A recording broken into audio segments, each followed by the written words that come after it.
Hello students. आज किसी student ने मुझे क्वेश्चन पूछा कैसा what is the main purpose of education. क्योंकि पढ़ लिख के हमें जॉब ही करनी है। सो कॉल्ड इन्फ्लुएंसर्स जो है या फिर कुछ यूट्यूबर्स है, वो चाय बेच के वड़ा पाव बेच के बहुत करोड़ों कमा रहे हैं। या फिर यू कैन से को 10th पास या 12th पास भी करोड़ों का बिजनेस बना के बैठे हैं। राइट। तो मुझे ये क्वेश्चन कई बार आया है स्टूडेंट से। राइट। तो उसका मुझे आंसर देना है कि एजुकेशन का मेन पर्पस क्या है। देखो, जो सो कॉल्ड इन्फ्लुएंसर्स है वो शॉर्ट टाइम के लिए उनको नेम फेम मिलता है, बाद में वो दिखते भी नहीं है ना। या फिर कुछ जो 10th या 12th पास होके बैठे हैं, उनके पास ऑप्शन नहीं है। Option they don't have option. उन्होंने बहुत स्ट्रगल किया अपनी लाइफ में, बहुत कुछ सीखा, उसके बाद वो अपना एक बिल्ड किया है कुछ, है ना।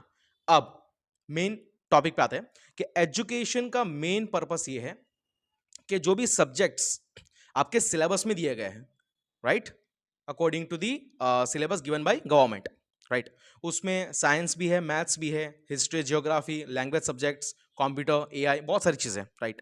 वो हर एक चीज का एक मेन पर्पस है कि आपका जो ब्रेन होता है ना, स्पेशली बात करूंगा फोर ब्रेन की, जो अपर ब्रेन होता है, राइट। और उसमें एक लिम्बिक सिस्टम होती है जिसके मेन पार्ट है अमाइगडाला एंड हिप्पोकैम्पस। तो ये ब्रेन के उस पार्ट में अलग अलग सेंटर्स होते हैं।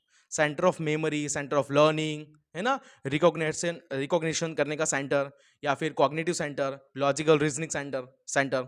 तो ऐसी बहुत सारी चीजें होती हैं।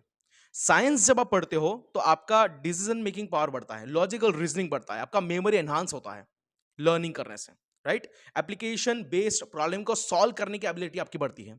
वैसे ही मैथ्स में कैलकुलेशन आपका क्विक होता है, जो डेली रूटीन लाइफ में बहुत काम में आता है। आपका कॉग्निटिव स्किल बिल्ड होता है, राइट। उसके बाद अगर मैं बात करूं हिस्ट्री एंड जियोग्राफी की, तो जियोग्राफी में आपको विजुअलाइजेशन जो आपकी कैपेबिलिटी है, कॉग्निटिव मैप एबिलिटी है, वो बढ़ती है, राइट। आपका जीके एनहांस होता है। हिस्ट्री की बात करें तो आपका जो सोशल एंड इमोशनल टच है, मतलब कि प्रोसेसिंग है, वो आपका एनहांस होता है, जो लिम्बिक सिस्टम में होता है, राइट। उसके बाद आपको नॉलेज मिलता है कि हिस्ट्री में क्या हुआ है, क्या डिसीजन बनाए गए, उसके बेसिस पे हमें अभी क्या करना चाहिए, क्या एक्शन लेना चाहिए, राइट। अवेयरनेस बिल्ड होता है। क्लियर है। आपकी क्रिटिकल थिंकिंग इंप्रूव होती है। क्लियर है। उसके बाद अगर मैं लैंग्वेज सब्जेक्ट्स की बात करूं, तो जिसमें इंग्लिश है या फिर हिंदी है, जिसमें आपका एक स्पीच एनहांस होता है, आपका कम्युनिकेशन स्किल बढ़ता है, राइट।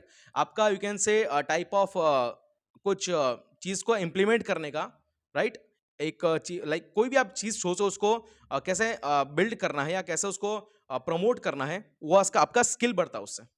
ठीक है। तो जितने भी अलग अलग सब्जेक्ट्स है, देखो अभी एआई बूस्ट कर रहे हैं, तो एजुकेशन में एआई भी आ गया है, एआई को इंप्लीमेंट कर दिया गया है।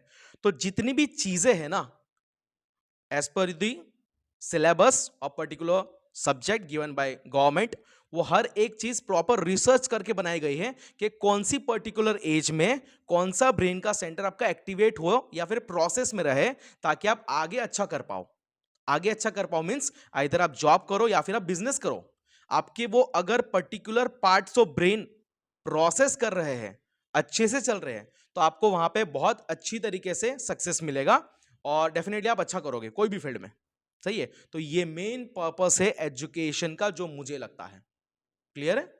हाँ, ये आप लोग बोल सकते हो कि जो सब्जेक्ट के अंदर कंटेंट दिया गया है, चैप्टर्स दिए गए हैं, या फिर हमारे लर्निंग मेथड जो है थियोरेटिकल बेस ज्यादा है, उसमें कुछ चेंज ला सकते हैं, उसमें कुछ इंप्रूवमेंट ला सकते हैं। तो आप लोग मुझे कमेंट करके बताओ कि कौन कौन से सब्जेक्ट में क्या क्या चेंज करना चाहिए, या फिर सब्जेक्ट ही चेंज करना चाहिए, और किस तरीके से लर्निंग मेथोडोलॉजी होनी चाहिए।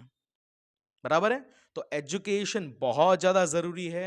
याद रखिए, एजुकेशन से ओवरऑल आपका जो पर्सनालिटी है, आपका जो स्किल है, आपका जो टैलेंट है, आपका जो मेमोरी पावर है, सब कुछ एनहांस होता है उससे। और लाइफ में आगे आपको वही काम में आता है। याद रखना मेरी बात, राइट। आई होप कि आपको बहुत अच्छे से अंडरस्टैंड हुआ होगा मेन पर्पस ऑफ एजुकेशन।